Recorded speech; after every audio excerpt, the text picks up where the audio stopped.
এলাকার যিনি গণ্যমান্য ব্যক্তি থাকেন সব এলাকায়, সে মাতব্বর আর সরদার বললেন যে না, আমাদের এখানে থাকার সুযোগ নেই। সাহাবায়ে কেরাম রিদওয়ানুল্লাহি তাআলা আলাইহিম আজমাইনগণ ফাঁকা এক জায়গায় গিয়ে এভাবে তাঁবু টানালেন। তারা সেখানে রাত থাকলেন। মালিকের কি হুকুম, তাদের যে সরদার, সেই সরদারকে ওই রাতেই সাপে দংশন করেছে। আমার কথা কি আপনাদের বুঝতে অসুবিধা হচ্ছে? যদি আপনারা এইভাবে ভাঙ্গা ভাঙ্গা কথা শুনেন সেটাও বলবো, আর যদি বলেন যে কিচ্ছা কাহিনী বলতে সেটাও পারি।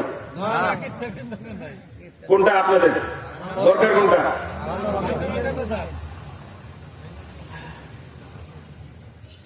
ইনশাআল্লাহ আপনাদেরকে মায়ুস তথা নিরাশ করবো না, সব জাতের ওষুধই আছে। তো সাপে কামড়ানোর পর এখন যত তন্ত্র মন্ত্র পড়ে এই লোকটাকে ফু দেওয়া হয়, সাপের বিষ আর নামে না। তার মনে একটা বিশ্বাস, ওই যে লোকজন আমাদের কাছে আসছিল তাদের মধ্যে কেউ যদি সাপের বিষ যদি নামানোর মতো কেউ যদি থাকে তাহলে তার কাছে যাই। তাকে ডেকে আনা হলো, জিজ্ঞাসা করা হলো আপনাদের মধ্যে যারা এখানে আছেন, সাহাবীদেরকে জিজ্ঞাসা করা হলো আপনাদের এখানে এমন কেউ কি আছেন যে সাপের বিষ নামাইতে পারে? যারা ছিলেন সাথীরা তারা বললেন যে আমাদের আমির সাহেব যিনি উনিই পারেন। জামাতের যিনি আমির, উনাকে নিয়ে যাওয়া হলো সেই সরদারের বাড়িতে। তিনি সাপের বিষ নামালেন। খুশি হয়েছে সরদার। সাহাবীদের যে জামাতের যিনি আমির, আমিরকে বললেন আমি আপনাকে খুশি হয়ে 100 বকরি উপহার দিয়ে দিলাম। বকরি নিয়ে তিনি যখন কাফেলার লোকদের কাছে আসলেন, এসে তিনি বলেন যে এই যে বকরি নিয়ে আসলাম, কোথায় খাবার মিলে না, সেই জায়গায় 100 বকরি খাও। সাহাবায়ে কেরাম প্রত্যেকেই মুহাদ্দিস ছিলেন, তারা তাহকিক করতেন প্রত্যেকটা বিষয়ে। জামিউ তিরমিজি হাদিস আছে। সাহাবায়ে কেরাম জিজ্ঞাসা করলেন মোটে খাবারই মিলে না, আবার 100 বকরি পেলে কোথায়? বলেন যে এই ঘটনা। সাহাবায়ে কেরাম জিজ্ঞাসা করেন আমির সাহেবকে যে আপনি আবার সাপের বিষ নামানোর মন্ত্র কবে শিখলেন? তিনি বললেন তোমরা কি নবীজি সরকারে দো জাহান মুহাম্মদ আরবি সাল্লাল্লাহু আলাইহি ওয়াসাল্লামের কাছে সূরা ফাতিহা শিখো নাই? সুবহানাল্লাহ।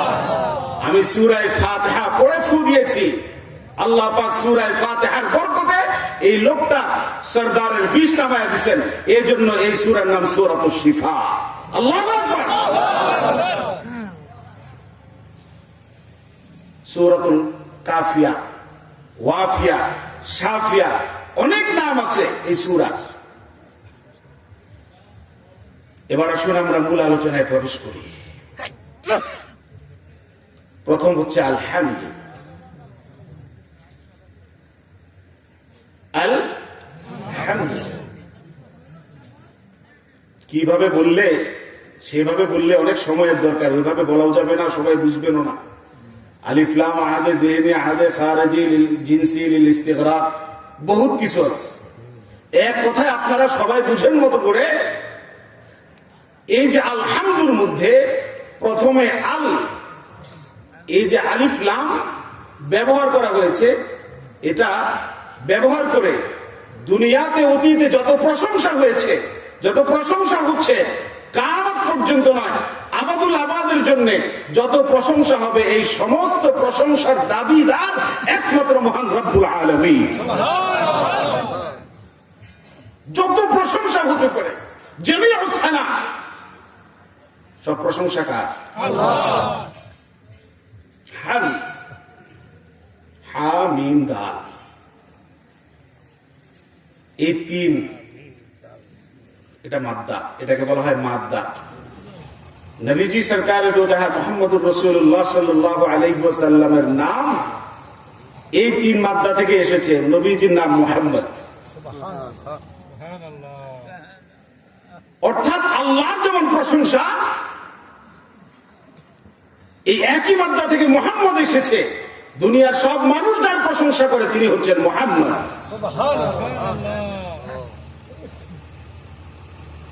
আদম আলাইহিস সালাতু ওয়াস সালাম থেকে নিয়ে শুরু করে ঈসা আলাইহিস সালাতু ওয়াস সালাম পর্যন্ত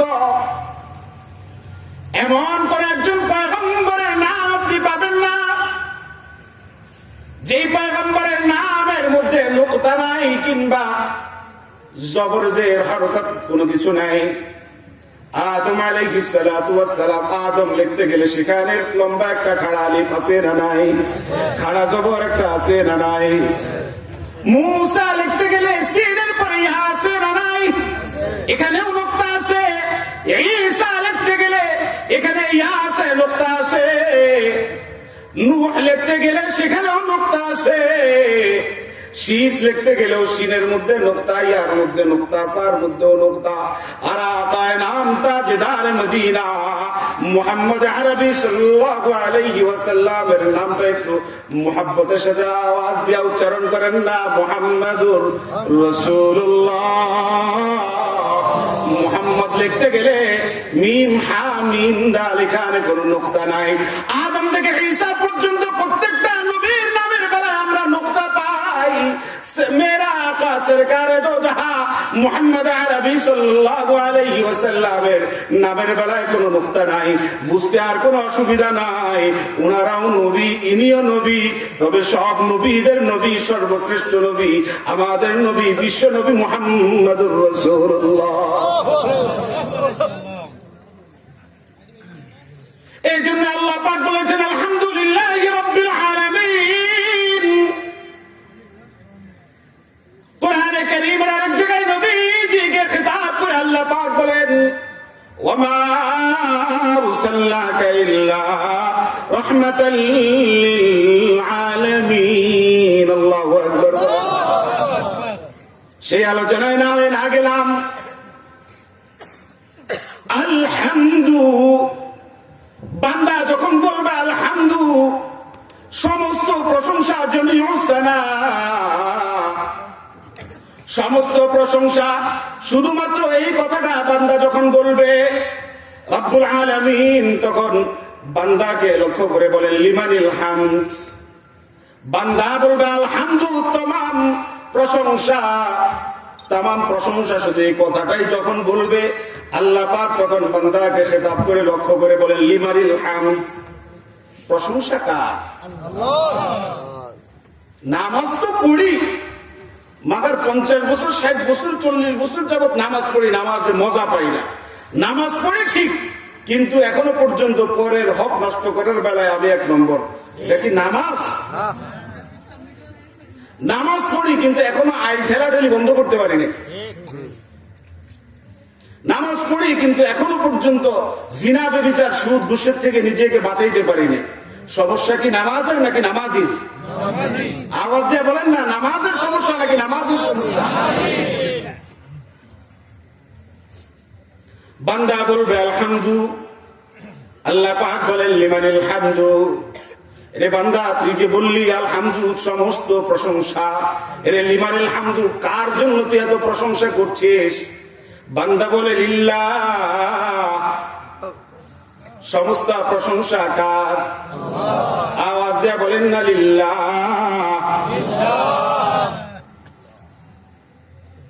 সমস্ত প্রশংসা আল্লাহর। রব্বুল আলামিন নিজের জন্য এমন একটা নাম চয়ন করেছেন লিল্লাহ। লামটা যদি বাদ দেওয়া হয় তাহলে বাকি থাকে লাহু। লাহু লাহু মা ফিস সামাওয়াতি ওয়া মা ফিল আরদ মান যাল্লাযী ইয়াশফাউ ইনদাহু ইল্লা বিইذনিহি ইয়ালামু মা বাইনা আইদিহিম ওয়া মা খালফাহুম ওয়া লা ইউহীতুনা বিশাইইন মিন ইলমিহি ইল্লা বিমা শাআ।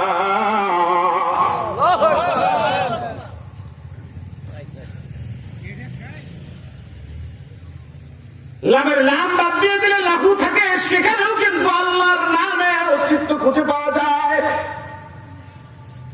লাম যদি বাদ দিয়ে দেওয়া হয় থাকে শুধু হু। সেখানেও কিন্তু মালিকের অস্তিত্ব খুঁজে পাওয়া যায়। হুয়াল্লাহুল্লাযী লা ইলাহা ইল্লা হু আলিমুল গায়বি ওয়াশ শাহাদাতি হুয়ার রহমানুর রহিম। হুয়াল্লাহুল্লাযী লা ইলাহা ইল্লা হু আল মালিকুল কুদ্দুসুস সালামুল মুমিনুল মুহাইমিনুল আজিজুল জাব্বারুল মুতাকাব্বির। হুয়াল্লাহুল খালিকুল বারিউল মুসাওবির। সব জায়গায় হু মানে আল্লাহ রব্বুল আলামিন নিজের জন্য এমন একটা নাম তিনি চয়ন করলেন, এমন নাম দুনিয়াতে আসমানের নিচে জমিনের উপরে আর দ্বিতীয় কাউকে ডাকতে শোনা যায় না। আল্লাহ তিনি কে বলেন না আল্লাহ।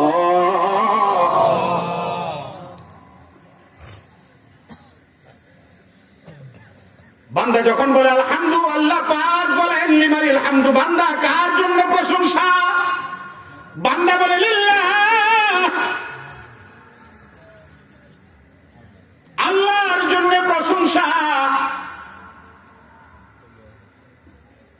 আল্লাহ পাক বলেন মানিল্লাহ, আল্লাহকে। আল্লাহ পাক এখন তার সিফাতি তথা গুণবাচক নাম দিয়ে শুরু করলেন। আল্লাহ পাকের একটা জাতি নাম, সেটা হচ্ছে আল্লাহ। মজা করে একটু বলেন না আল্লাহ আল্লাহ আল্লাহ।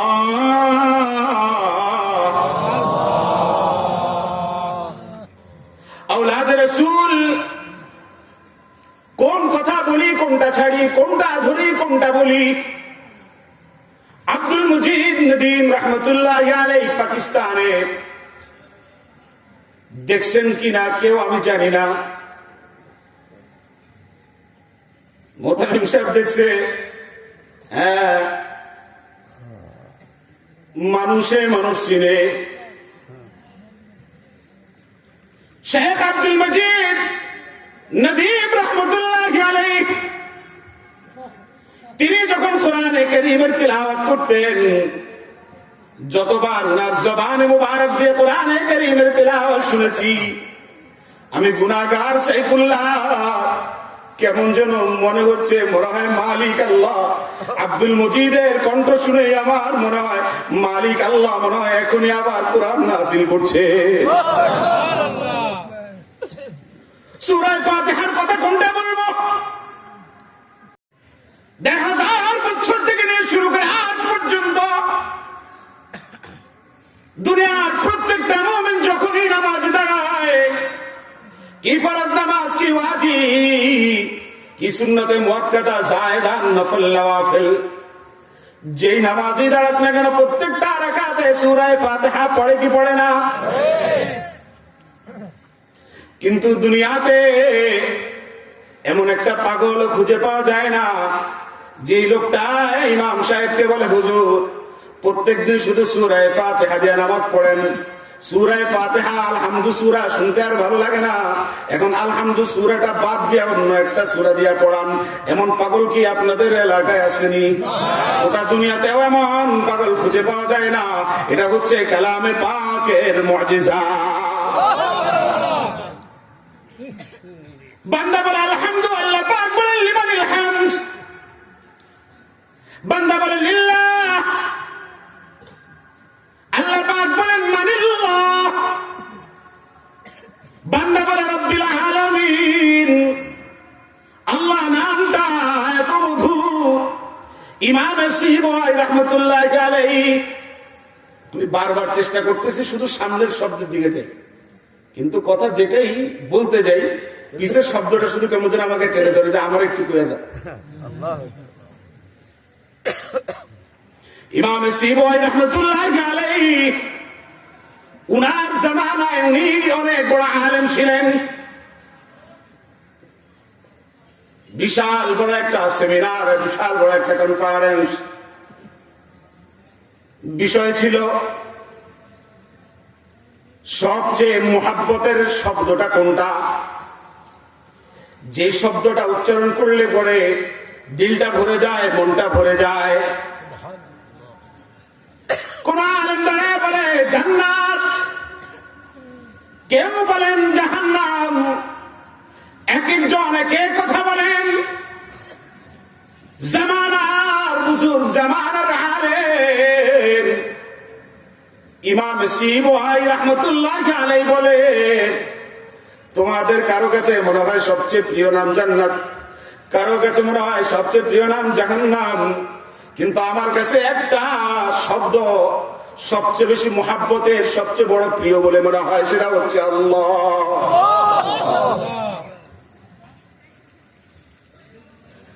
ইমাম শিবওয়াই রাহমাতুল্লাহি আলাইহি কিছুদিন পর ইমাম শিবওয়াই দুনিয়া থেকে বিদায় নিয়ে চলে গেলেন। ইমাম শিবওয়াই রাহমাতুল্লাহি আলাইহি তিনি যখন দুনিয়া থেকে চলে গেলেন, এক বুজুর্গ তাকে স্বপ্নে দেখে, বলে ওই ইমাম শিবওয়াই, আল্লাহ পাক তোমার সঙ্গে কি মুআমালা করেছেন? ইমাম শিবওয়াই রাহমাতুল্লাহি আলাইহি বলেন, আল্লাহ পাক আমাকে কবরের জগতে অনেক শান্তিতে রেখেছে। আল্লাহর সে গোলামে বলে, ও ইমাম শিবওয়াই, তোমার কাছে জানতে চাই কোন কারণে আল্লাহ পাক সুবহানাহু ওয়া তাআলা তোমাকে এত বেশি পছন্দ করে নিলেন? কবর জগতে আল্লাহ পাক কেন তোমাকে এত শান্তিতে রাখলেন? ইমাম শিবওয়াই রাহমাতুল্লাহি আলাইহি বলেন, আমি দুনিয়াতে থাকাকালীন সময়ে বিশাল বড় একটা কনফারেন্স হয়েছিল।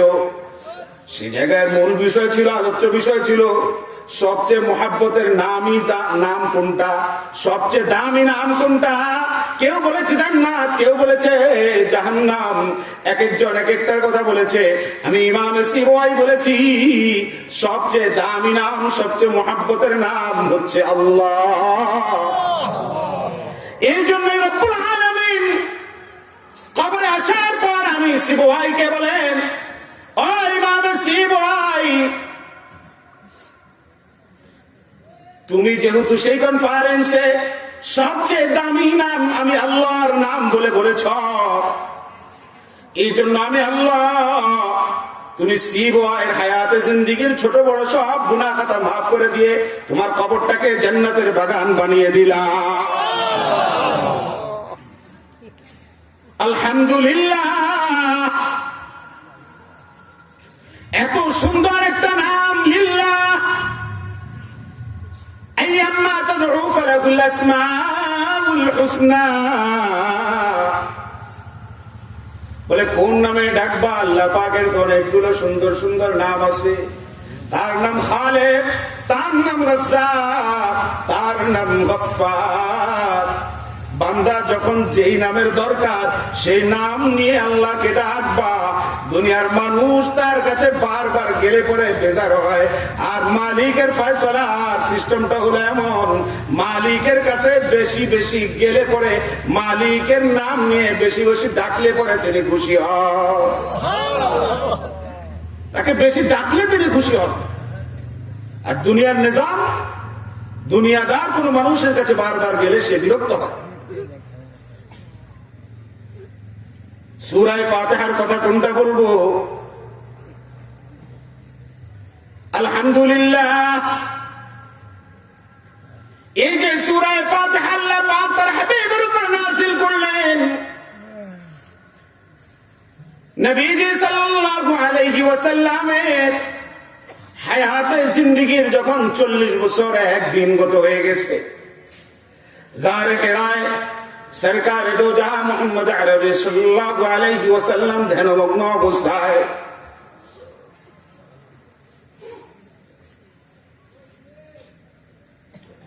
জিবরিল আসেন, ইকরা বিসমি রাব্বিকাল্লাযী খালাক, এই যে 5টা আয়াত দিয়ে চলে গেলেন। তারপরে অনেকদিন পর্যন্ত হিয়ার আসে না। নবীজি একদিন দেখলেন বিশাল বড় একটা নূরের মেম্বার, বিশাল আকৃতির একটা লোক, তিনি সেই নূরের মেম্বারে বসা।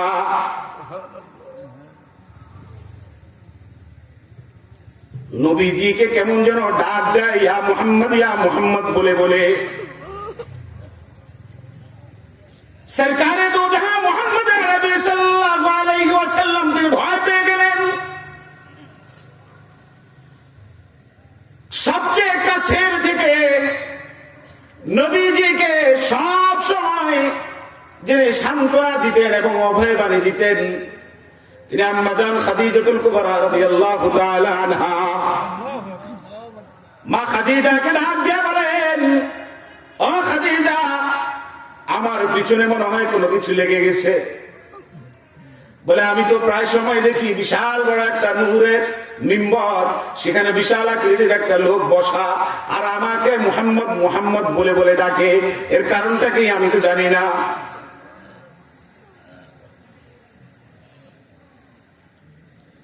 খাদিজাতুল কুবরা রাদিয়াল্লাহু তাআলা আনহা বলেন, এই বিষয়ে আপনার ঘাবড়ানোর কোনো কিছু নাই।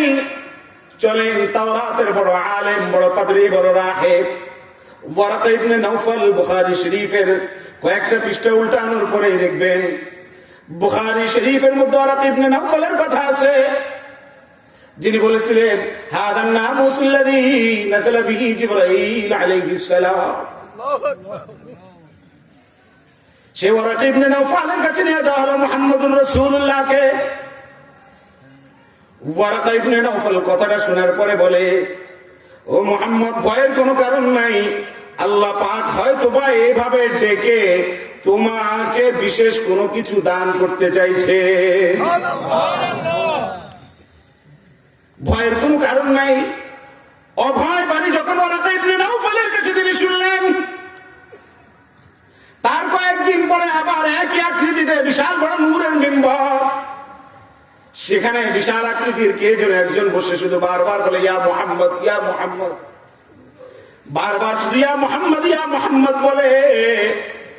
নবীজি তো ওয়ারাকা ইবনে নওফল থেকে এখন ভয় পাইলেন। নবীজি বলেন, কি ব্যাপার, বারবার শুধু মুহাম্মদ কো, এরপরে কি আর কিছু কইতে পারো না নাকি? ওয়ারাকা ইবনে নওফল থেকে নবীজি যখন অভয় বাণী পেলেন, নূরের মিম্বরে বসা সেই লোকটা থেকে মুহাম্মদ শোনার পর নবীজি বলেন, শুধু মুহাম্মদ করো কেন, তারপরে কি আর কোনো কথা নাই? ঠিক সেই সময় আল্লাহ পাক সুবহানাহু ওয়া তাআলা মুহাম্মদ আরবি সাল্লাল্লাহু আলাইহি ওয়াসাল্লামকে সূরা ফাতিহা কামিলাতান, সম্পূর্ণ রূপে সূরা ফাতিহা নবীজির উপর নাযিল করে দিলেন। এই ছিল শানে নুজুল। আলহামদুলিল্লাহ, বান্দা বলে লিমানিল হামদ, বান্দা বলে আলহামদু, মালিক বলেন লিমানিল হামদু, বান্দা বলে লিল্লাহ, আল্লাহ পাক বলেন মানিল্লাহ, আল্লাহকে, বান্দা বলে রব্বিল আলামিন, আল্লাহু আকবার বলে। সমস্ত প্রশংসা আল্লাহ, যিনি জগৎ সমূহের প্রতিপালক, যিনি জগৎ সমূহের প্রতিপালক। আল্লাহ পাকের জাতি নাম রব্বিল আলামিন, এটা হচ্ছে আল্লাহ পাকের সিফাতি নাম। তারকিবের ভাষায় যদি বলা হয় আল্লাহ মুবদাল মিনহু, রব্বিল আলামিন আর রহমান আর রহিম মালিক ইয়াউমিদ্দিন, এই সব হচ্ছে বদল, ওটা মৌসুফ, এই সব হচ্ছে সিফত। উলামায়ে কেরাম বুঝবে, তালেবে ইলম যারা বুঝবে। আল্লাহ পাক বললেন রব্বিল আলামিন, প্রথম শব্দ হচ্ছে রব। কথা কি আপনারা বুঝতেছেন নাকি অসুবিধা হচ্ছে? রব কাকে বলে? আল্লাহকে তো বলে, ঠিক আছে, কথা আছে। আল্লাযী ইউবাল্লিগু শাইআ শাইআন ফাশাইআন ইলা কামালিহি, যিনি কোন বস্তুকে ধাপে ধাপে যেখানে যেই পরিমাণে যতটুকুন দরকার সেটাকে ওই পরিমাণে পরিপূর্ণতায় যিনি পৌঁছায় দেন তাকেই বলা হয় রব। আম খাওয়ার পর আমরা আমের বিচিটা, আঠিটা ফেলে দেই না?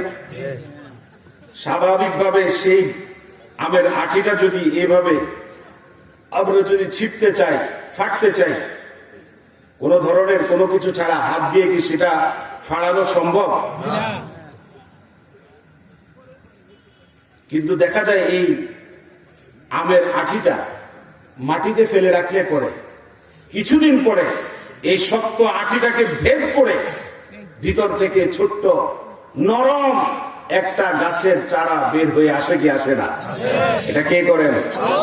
আওয়াজ দিয়ে বলেন, কে করেন? এটা যিনি করেন তার নাম রব। তার নাম কি?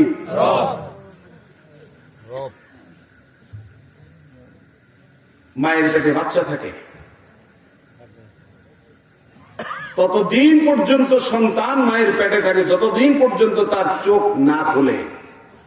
মা বোনদেরকে গিয়ে জিজ্ঞাসা করবেন, ঠিক আছে? যেদিন বাচ্চার চোখ খুলে গেল, মায়ের অন্ধকার, সেই পেটে অন্ধকার জগতে সে থাকবে না, সে দুনিয়াতে আসার জন্য ব্যস্ত হয়ে যায়। এই যে ধারাবাহিক ভাবে আল্লাহ পাক প্রথম যেদিন বাচ্চা পেটে আসছে সেদিনও কিন্তু চাইলে চোখ খুলে দিতে পারতেন, কিন্তু সেটা মায়ের জন্য অশনীয় হয়ে দাঁড়াবে, সেটা বাচ্চার জন্য শোভনীয় নয়। যেদিন সে দুনিয়াতে আসার সময় আল্লাহ পাক সেই দিনই তার চোখ খোলেন। এই যে এই কাজ ধাপে ধাপে বারে বারে ক্রমান্বয়ে যিনি করেন তার নাম রব। তারপরে শব্দ হচ্ছে আল আলামিন। তারপরে শব্দ কি? আলম মানে হচ্ছে একটা জগৎ। প্রত্যেকটা জগৎকে আলাদা আলাদা ভাবে আলম বলা হয়। এর বহু বচন হচ্ছে আলামুন, সেখান থেকে রাব্বিল আলামিন। গাছ একটা আলম, মাছ আলম, আপনারা আমরা এটা একটা আলম, লম্বা কথা। এগুলা প্রত্যেকটা স্বতন্ত্র ভাবে আলাদা আলাদা, এগুলা আলম। আল্লাহ পাক তার সৃষ্টি জগতে কত কিছু সৃষ্টি করেছেন সেটা একমাত্র কে জানে? এই আওয়াজ দেওয়া বলেন, সেটা কে জানে?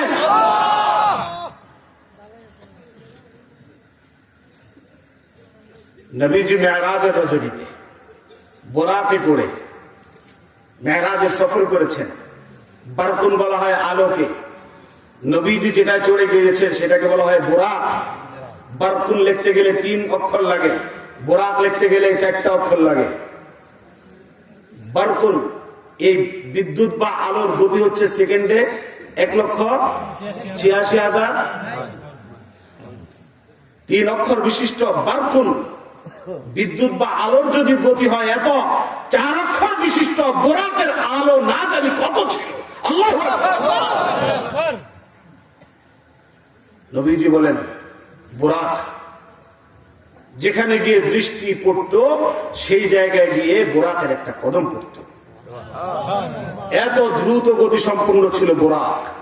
প্রথম আসমান, দ্বিতীয় আসমান, লম্বা ফাসলা, লম্বা দূরত্ব, যেতে যেতে যেতে যেতে সিদরাতুল সপ্তম আসমানে যাওয়ার পর সিদরাতুল মুনতাহা, তারপরে লা মাকান, তারপরে লা জামান, তারপরে এভাবে যেতে যেতে নূরের পর্দা, একটা আর দুইটা না, 70,000 নূরের পর্দা, তারপরে হচ্ছে মালিকের আরশে আজিম। এসব তৈরি করলেন কে? তিনি হচ্ছেন রব্বুল আলামিন। তিনি কে? আরেকটু সহজ করে বলি, আলহামদুলিল্লাহ রাব্বিল আলামিন। মোটামুটি ভাবে এই আয়াতের প্রত্যেকটা শব্দ নিয়ে আলোচনা হয়ে গেছে। সমস্ত প্রশংসা আল্লাহর, যিনি জগৎ সমূহের প্রতিপালক, যিনি রহমান, যিনি রহিম, যিনি মালিক ইয়াউমিদ্দিন, বিচার দিবসের মালিক। বান্দা যখন নামাজে দাঁড়াইয়া আলহামদুলিল্লাহি রাব্বিল আলামিন বলে, আল্লাহ পাক বলেন মাজ্জাদানি হামিদানি আবদি। বান্দা বলেন আলহামদুলিল্লাহি রাব্বিল আলামিন, আল্লাহ পাক বলেন হামিদানি আবদি। বান্দা বলে সমস্ত প্রশংসা আল্লাহর, যিনি জগৎ সমূহের প্রতিপালক। আলহামদুলিল্লাহি রাব্বিল আলামিন এই কথাটা বলার পর আল্লাহ পাক বলেন হামিদানি আবদি। আসলেই তো দেখা যায় আমার বান্দা আমার প্রশংসা করলো। বান্দা বলে আর রহমানির রহিম। আল্লাহ পাক বলেন আসনা আলাইয়া আবদি। বান্দা বলে মালিক ইয়াউমিদ্দিন। আল্লাহ পাক বলেন মাজ্জাদানি আবদি।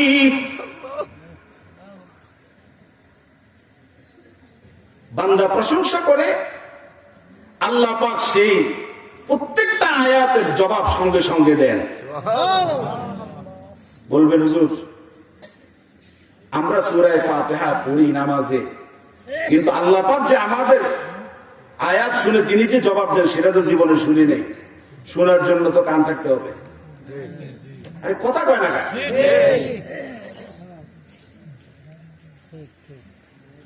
আল্লাহর এক বুজুর্গ যখন টয়লেটে যায়, মাজুর অবস্থায় খাদেমের কাঁধে ভর করে সে টয়লেটে যায়। খেতে বসলে পরে খাদেমের সহযোগিতা ছাড়া সে খেতে পারে না, কিন্তু কোন মতে নামাজের ওয়াক্ত যখন হয়, আল্লাহর সেই ওলিকে গোলামকে যখন নামাজের মুসল্লায় দাঁড় করায় দেওয়া হয়, ঘন্টাকে ঘন্টা সে নামাজের মধ্যে থাকে, তার আর কোন ধরনের ক্লান্তি শ্রান্তি আসে না। খাদেম একদিন জিজ্ঞাসা করে, হুজুর নামাজে দাঁড়াইলে পরে আপনি দেখা যায় নওজোয়ান যুবকের মতো দাঁড়ায় দাঁড়ায় নামাজ পড়েন, টয়লেটে যাইতে আপনার অসুবিধা, খাইতে অসুবিধা। তো বুজুর্গরা আসলে অনেক তাদের কিছু বৈশিষ্ট্য, কিছু বিষয় আছে, এগুলো সবার কাছে প্রকাশ করতে চায় না। খাদেমকে মোটামুটি ভাবে ভুলভাল একটা বুঝাই দিতে চেয়েছিল, বলে হুজুর ওটা আল্লাহর রহমত, নামাজে দাঁড়াইতে জন্য আল্লাহর রহমত। খাদেমও আসলে মনে হয় নোয়াখাইলা। খাদেমে কয় হুজুর যে যত রহমত, খাদেম চালাক, নোয়াখালীর বানিয়েছে কি চালাক। আল্লাহ চালাক দেখেই তো মাটির তলে পাওয়া যায়, কথা বুঝে না। বলে যে যত খাদেম চালাক, বলে যত রহমত শুধু আপনি নামাজের বেলায় বুঝি হয়, কেন খাওয়ানোর সময় রহমত দিতে পারে না? চালাক, খাদেম চালাক। কদূর এটা রহমত, যদি এটার মূল ভিউ যদি না বলেন, মূল কথা যদি না বলেন, তাহলে কিন্তু আপনি বুড়া মানুষ, আপনাকে কিন্তু আমি টয়লেটে নিয়ে যাবো। হুজুর ডাকে হুজুরে কয় বলতে পারি, কিন্তু কোনোদিন কারো কাছে প্রকাশ করতে পারবি না আমার জীবদ্দশায়।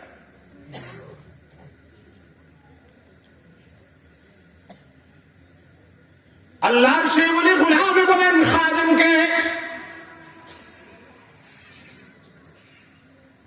ও খাদেম, আমি যখন মালিকের কুদরতি কদমে সিজদা দেওয়ার জন্য যাই নামাজের মুসল্লায় দাঁড়াই, সেই জায়গায় দাঁড়ানোর পর যখন আমি পড়ি আলহামদুলিল্লাহি রাব্বিল আলামিন আর রহমানির রহিম মালিকি ইয়াউমিদ্দিন ইয়াকা না'বুদু ওয়া ইয়াকা নাস্তাঈন, আমি সূরা ফাতিহার তিলাওয়াত করি, আমি বলি আলহামদুলিল্লাহি রাব্বিল আলামিন, আমার মালিক বলেন হামিদানি আবদি, আমি বলি আর রহমানির রহিম, আল্লাহ পাক জবাব দেন আসনা আলাইহি আবদি, আমি বলি মালিক ইয়াউমিদ্দিন, আমার মালিক আল্লাহ পাক বলেন মাজ্জাদানি আবদি।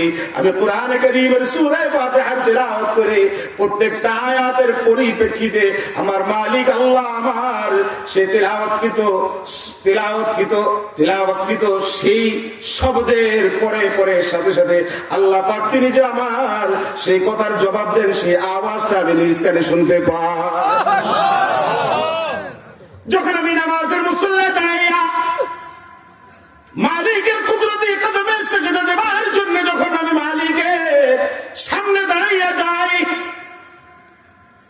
আমি কি তখন কোন জায়গায় আছি না শূন্য স্থানে আছি না কোন জায়গায় আছি আমি নিজেও টের পাই না। এই জন্য যখন বান্দা বলবে মালিক ইয়াউমিদ্দিন, আল্লাহ পাক বলেন মাজ্জাদানি আবদি, এই পর্যন্ত একটা ধরন ছিল। এই জায়গায় আসার পর আল্লাহ পাক ধরনটা চেঞ্জ করলেন, ইয়াকা না'বুদু ওয়া ইয়াকা নাস্তাঈন, মানে কি আমি তোমারই ইবাদত করি, তোমার কাছেই সাহায্য।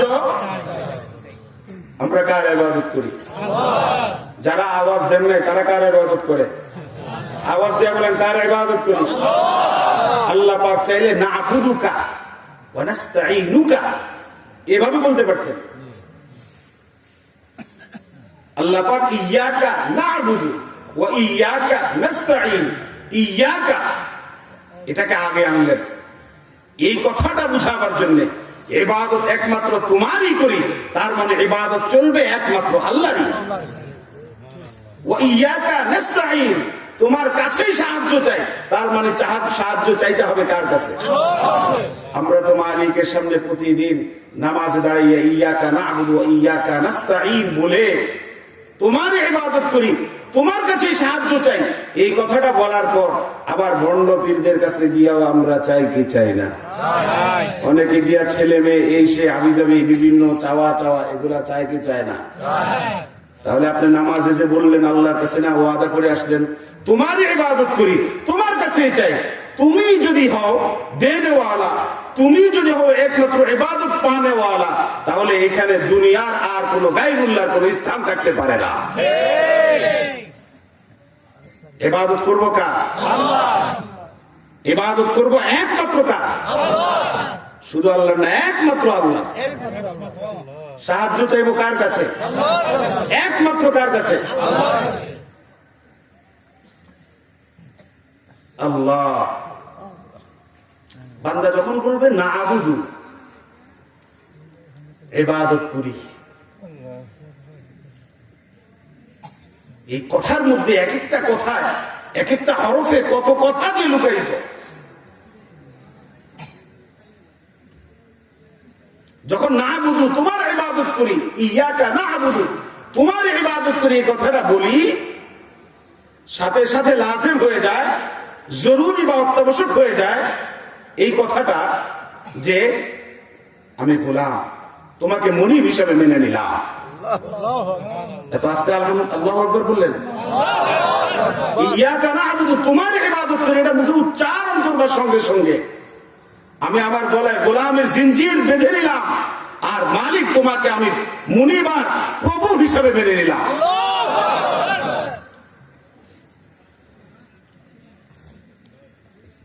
এবার আসেন, এতক্ষণ পর্যন্ত মালিক ইয়াউমিদ্দিন পর্যন্ত ছিল একরকম প্রশংসা আল্লাহর, যিনি রব্বুল আলামিন, যিনি রহমান, যিনি রহিম, যিনি মালিক ইয়াউমিদ্দিন,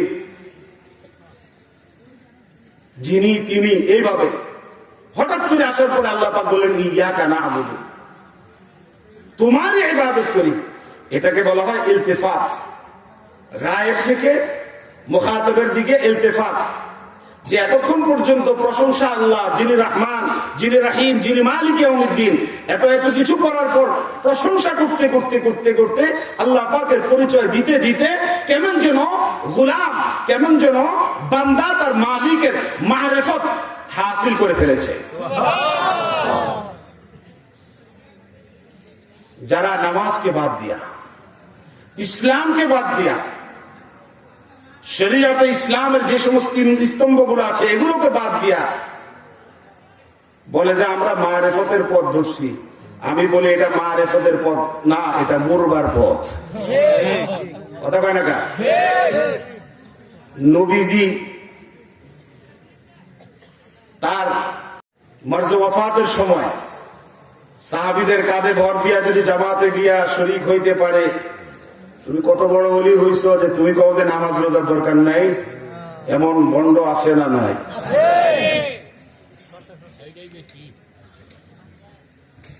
শারীরিক অসুস্থতা হলে পরে ডাক্তার চেঞ্জ করতে হয়, ডাক্তার এক ডাক্তারের কাছে যাওয়ার পর কাজ না হইলে আরেক ডাক্তারের কাছে গিয়ে ট্রিটমেন্ট করতে হয়, হয় কি হয় না?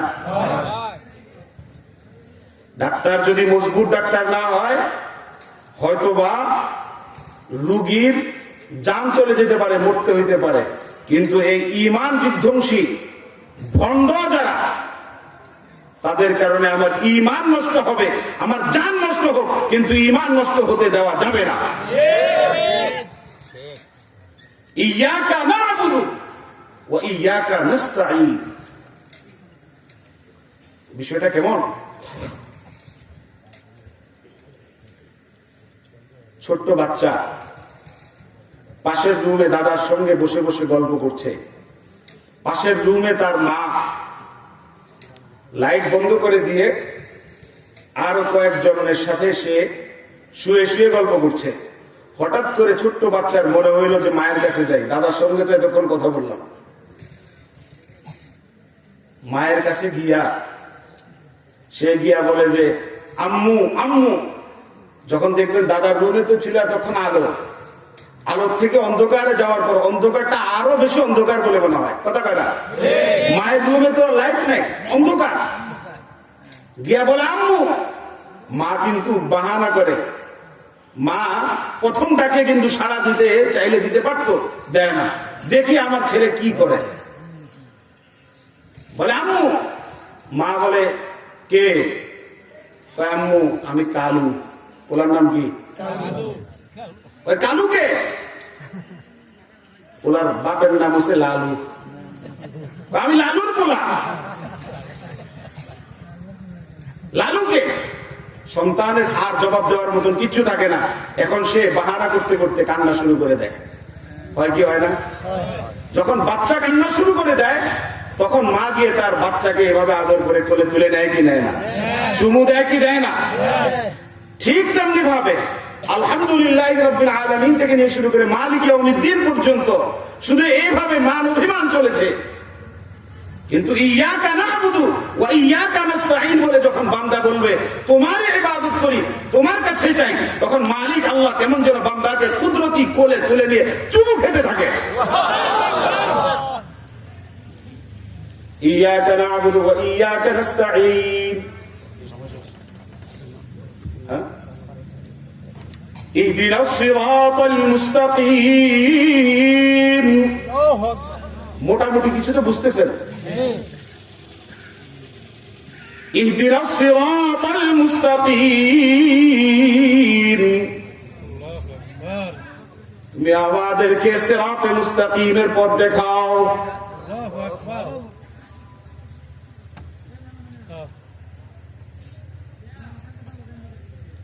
সিরাতে মুস্তাকিম আমরা সবাই চাই কি চাই না? ইদ্রিস কান্দলবী রাহমাতুল্লাহি আলাইহি বলেন সিরাতে মুস্তাকিম কাকে বলে তোমরা জানোনি? সিরাতে মুস্তাকিমের 5টা গুণের কথা তিনি বলেছেন। সবগুলো গুণের কথা বলতে পারবো না, সময়ের অভাব। তিনি বলেন সিরাতে মুস্তাকিম হচ্ছে এমন এক পথ, যে পথটা হবে অনেক বড় বিশাল প্রশস্ত, যেখানে অসংখ্য অগণিত মানুষ স্থান পাবে, কিন্তু জায়গার সংকুলান হবে না, জায়গাটা সংকীর্ণ হবে না, বরং বড় প্রশস্ত জায়গা। আরবিতে রাস্তা বোঝানোর জন্য বলা হয় তরিক। ছোট্ট ঢাকা শহরের অলি গলি ছোট্ট চিপা রাস্তাকে বোঝানোর জন্য বলা হয় যুকত। সিরাত বলা হয় এমন রাস্তাকে, বিশাল রাস্তাকে, যে রাস্তায় যারা এই রাস্তার পথিক হতে চাইবে, রাস্তা তাদের সকলকে সেই রাস্তায় জায়গা করে দিবে। সিরাতে মুস্তাকিম বলা হয় এমন সিরাতকে, এমন রাস্তাকে, যেই রাস্তাটা দুনিয়া থেকে শুরু হবে, মাঝখানে গিয়ে শেষ হয়ে যাবে না। দুনিয়ার থেকে সিরাতে মুস্তাকিম শুরু হবে আর এটা শেষ হবে জান্নাতে। ইহদিনাস সিরাতাল মুস্তাকিম। মালিকের এত প্রশংসা করলাম, এত কিছু করলাম, শেষ পর্যন্ত মালিককে বললাম তোমারই ইবাদত করি, তোমারই কাছে সাহায্য চাই। তো বান্দা যখন বলে ইয়াকা না'বুদু ওয়া ইয়াকা নাস্তাঈন, এইভাবে তিনি যখন বলেন, বান্দা যখন বলেন, আল্লাহ পাক বলেন লাকা মা সাআলতা, বান্দা তুই যা চাইলি সেটাই আমি আল্লাহ তোকে দিয়ে দিলাম। এত কিছু চাওয়ার থাকা সত্ত্বেও আমরা সিরাতে মুস্তাকিম চাইলাম। খুব আসলে তাফসীর করতে গেলে অনেক সময়ের ব্যাপার, সংক্ষেপে বলি। আপনাদের এলাকার এক লোক, সে গেছে সৌদি আরবে। যে কয়দিন তার ভিসার মেয়াদ ছিল, ভিসার মেয়াদ শেষ, যাওয়ার কথা তার রিয়াদে, সে মক্কা থেকে ঘোরাফেরা করতেছে, পুলিশের কাছে ধরা খাইছে, 2 বছর জেল খাটছে। জেল খাটার পর সৌদির বাদশাহ একদিন কারান্তরীণ যারা আছে তাদেরকে দেখার জন্য গেল। যাওয়ার পরে দেখতেছে অনেক লোক, এই তোমার বাড়ি কে? বলে ইন্দোনেশিয়া। তোমার বাড়ি কোথায়? মালয়েশিয়া। এক একজন এক এক জায়গায় কথা বলে। বলে তোমার বাড়ি কোথায়? বলে আমার বাড়ি বাংলাদেশ। কোন জায়গায়? সখীপুর। নাম কি? তুরাব আলী। বাবার নাম? ইরফান আলী। বাদশাহ বলে সামান্য একটা অপরাধের কারণে 2 বছর তোমার জেল হইল, যাই হোক তুমি বাঙালি মুসলমান মানুষ, ঠিক আছে, তোমাকে আমি মাফ করে দিলাম, তুমি কি চাও আমার কাছে? সেই সময় এই লোকটা বাদশার কাছে কি 2-4-5 কোটি টাকা চাইবে? নাকি এই কথা বলবে যে আমাকে এই জেলখানার মধ্যে এয়ার কন্ডিশন লাগাই দেন, আমি এখানে থাকতে থাকি এয়ার কন্ডিশন, এই কথা বলবে? কি বলবে? বাদশা নামদার, আপনার কাছে কিচ্ছু চাই না, কিভাবে সহজভাবে আমি আমার বাড়িতে যাইতে পারবো সেই ব্যবস্থা আপনি করেন। ঠিক তেমনি ভাবে আমরা যখন মালিকের কাছে বললাম ইয়াকা না'বুদু ওয়া ইয়াকা নাস্তাঈন, তোমার ইবাদত করি, তোমার কাছে সাহায্য চাই, ইহদিনাস সিরাতাল মুস্তাকিম, মালিক আল্লাহ, দুনিয়াটা হচ্ছে জেলখানা, এই জেলখানায় আমরা থাইকা আমাদের সবকিছু বরবাদ করতে চাই না। আমাদের মূল জায়গা তো ছিল জান্নাত, সেটাই ছিল আমাদের বাবার বাড়ি। ও মাওলা, তোমার কাছে একটা জিনিস চাই, তুমি আমাদেরকে ওই রাস্তা দেখায় দাও, দুনিয়ার থেকে পথ চলতে শুরু করব, সেই সিরাতে মুস্তাকিম, সেই পথে চলতে চলতে আমাদের আদি বাড়ি, আদি পিতার বাড়ি জান্নাতে গিয়ে আমাদের সেই সফর শেষ করব। ইহদিনাস সিরাতাল মুস্তাকিম সিরাতাল্লাযীনা আন'আমতা আলাইহিম। আজকে এই পর্যন্তই থাকলো।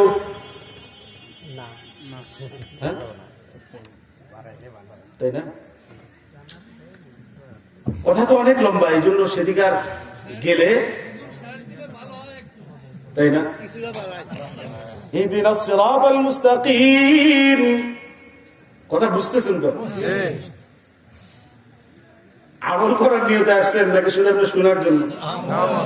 খুব আফসোস লাগে, আমি আসলে মনের দিক থেকে মাহফিল করা অনেকটা বাদ দিয়ে দিতে চাই। যে পরিমাণে মাহফিল হয় ইন্দোনেশিয়া এবং বাংলাদেশে, ওই পরিমাণে পরিবর্তন হয় না। সবার উদ্দেশ্য কি জানেন? উদ্দেশ্য হয়েছে বক্তার কণ্ঠ যাচাই বাছাই করা। না, এই বছর আমাকে বক্তারা যাইছিল, ও বাবা, কিয়ামত পর্যন্ত, কিয়ামত হয়ে যাবে, কিয়ামত পর্যন্ত বয়ান হবে, কিন্তু কোন লাভ হবে না। আমার দিনের বড় আফসোস।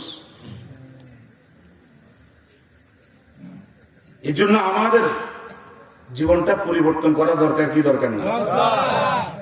এই নিয়তে বসেন, একটা কথা নিয়ে যান, যে আমার আগের বক্তা মাওলানা ইমরান সাহেব খুব সুন্দর সুন্দর কথা বলছেন, একটা কথা নিয়ে যান। আজকের বসা, আজকের এই মাহফিল, আজকের এই মজলিস আল্লাহ পাক সার্থক হিসাবে কবুল করে নেবেন। আফসোস এই জায়গাটাই। ইহদিনাস সিরাতাল মুস্তাকিম, সৌদি আরবের জেলখানার কয়েদি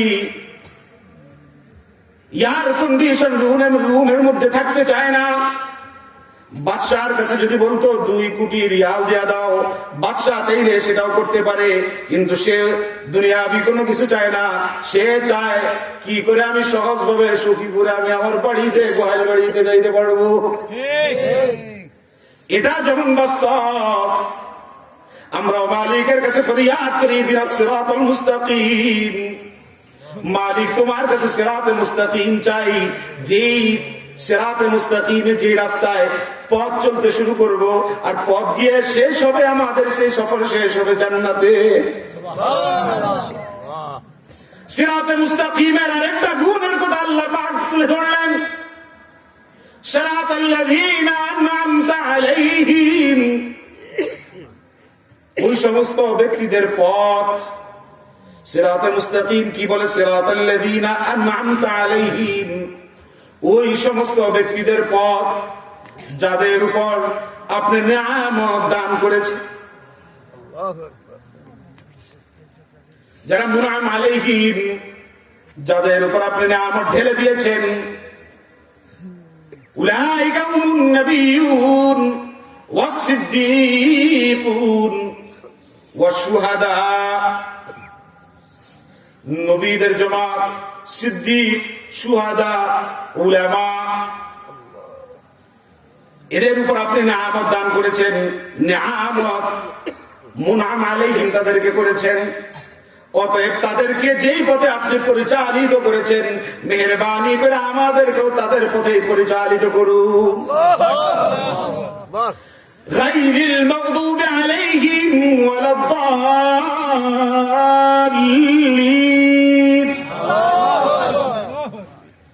গায়রিল মাগদুবি আলাইহিম ওয়ালাদ-দাল্লিন,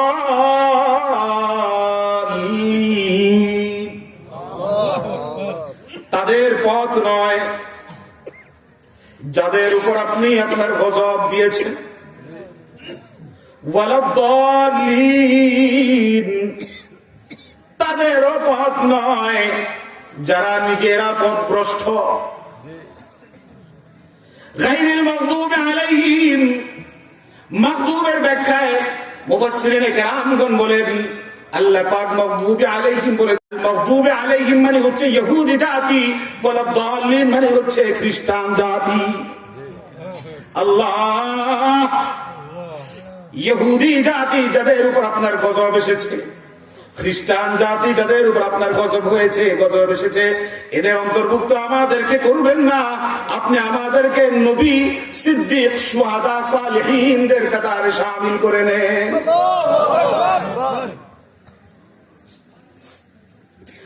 আল্লাহ পাক সুবহানাহু ওয়া তাআলা আমাদেরকে নিজে এতগুলো প্রশংসার পর আল্লাহ পাক আমাদের কাছে আর যে জানতে চাইলেন, বান্দা কি চাও? আমরা মালিকের কাছে সিরাতে মুস্তাকিম চেয়েছি, সাথে সাথে এই আরজি করেছি, আল্লাহ মাগদুবি আলাইহিম ওয়ালাদ-দাল্লিন যারা, তাদের যেই রাস্তা, সেই রাস্তায় আপনি আমাদেরকে নিবেন না। সেই মালিক আল্লাহ সুবহানাহু ওয়া তাআলা কোরআনে কারীমের বহু আয়াতে, বহু জায়গায়, বহু ভাবে এক একটা আয়াত তিনি নাযিল করেছেন। কোন জায়গায় বলেছেন, ইয়া আইয়ুহান নাসু ইন্না খালাকনাকুম মিন যাকারিন ওয়া উনসা, হে লোক সকল, আমি তোমাদেরকে সৃষ্টি করেছি একটা পুরুষ এবং একটা নারী থেকে। এই জায়গায় নাস বলে, ইয়া আইয়ুহান নাস বলে সম্বোধন করা দরকার, এই জন্য তিনি ইয়া আইয়ুহান নাস বলে ডেকেছেন। ইয়া আইয়ুহাল্লাযীনা আমানু কুতিবা আলাইকুমুস সিয়াম কামা কুতিবা আলাল্লাযীনা মিন ক্বাবলিকুম লাআল্লাকুম তাত্তাকুন। এই জায়গায় ইয়া আইয়ুহাল্লাযীনা আমানু বলে ডেকেছেন, এখানে ইয়া আইয়ুহাল্লাযীনা আমানু বলে ডাকার দরকার, এই জন্য তিনি সেভাবে ডেকেছেন। ইয়া আইয়ুহাল্লাযীনা আমানুত্তাকুল্লাহ, আল্লাহু আকবার। আল্লাহ পাক বলেন, হে ঈমানদারগণ, তোমরা আল্লাহকে ভয় করো। কাকে ভয় করো? আল্লাহকে। ইয়া আইয়ুহাল্লাযীনা আমানুত্তাকুল্লাহ, হে ঈমানদারগণ, তোমরা আল্লাহকে ভয় করো। আমার এই যে শেষ একটা কথা শেষ করে দিচ্ছি, আমার দিকে মনোযোগ দেন। ইয়া আইয়ুহাল্লাযীনা আমানু, হে ঈমানদারগণ, বলেন তো দেখি আমরা সবাই ঈমানদার কিনা? আওয়াজ দেয়া বলেন না, ঈমানদার কিনা? ঈমানের প্রশ্নে ঈমানদার হওয়ার ব্যাপারে যদি আমরা দাবিদার হতে পারি, আল্লাহ পাক বলেন ইত্তাকুল্লাহ, তোমরা আল্লাহকে ভয় করো। বলেন না, কাকে ভয় করো? কাকে ভয় করতে হবে? আমরা আল্লাহকে ভয় করিনি। কারা কারা আল্লাহকে ভয় করি? দুটো হাত উঁচু করে দেখান না। ছোট্ট একটা কথা বলে আপনার ছোট্ট একটা কথা বলে শেষ করছি। মেহমান চলে আসছেন। আমাদের আল্লাহকে ভয় করার ঘটনাটা কেমন জানেন? এরকম সরল সোজা এক বুড়া লোক, আপনাদের এলাকার গরুর হাট কোনটা? বয়ডাতল আছে বলে আমি তাহলে গরু কিনতে যাবো না। কোনটা এটা না বলে এই বয়ডাতল। এই বুড়া মানুষ সৎ প্রকৃতির, সরল প্রকৃতির গরু নিয়ে গেছে বয়ডাতল বাজারে, হাটে। এখন লোকজন আসা জিজ্ঞাসা করে যে আপনার এই গরুটা হাল চাষে কেমন? লোকটা কয়, বুড়া মানুষ যেটা সত্য সেটাই বলে, কয় যে আমার এই গরুটা যদি হাল চাষ করতে নেন, এটা যদি একবার বুঝতে পারে জীবন আর এটা বাইরে দাঁড় করানো যায় না। আরেকজন এসে জিজ্ঞাসা করে, এই কথা শোনার পরে কেউ গরু কিনবে? চলে গেল। আরেকজন আসছে, বলে যে এই গরুতে, এই গাভীতে দুধ হয় কেমন? জীবনে একবার দুধ টানার জন্য, দুধ দহন করবার জন্য আমি বাটে হাত দিয়েছিলাম, একটা লাথি যে মারছে, আমি হাসপাতালে ভর্তি ছিলাম 1 সপ্তাহ। এই কথা শোনার পর কি কেউ গরু কিনবে?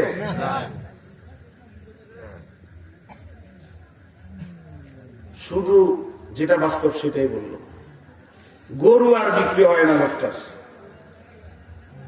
পাশেই আবার দেখবেন হাটে, পুরান ঢাকাতে আমরা দেখি যে এই পর্যন্ত এই যে ফতুয়ার মতো করে বড় বড় বড় বড় পকেট দিয়া জামা পিনতে এই পর্যন্ত হাতা রেখে, আমাদের ওখানে বলে দালাল, আপনারা কি বলেন?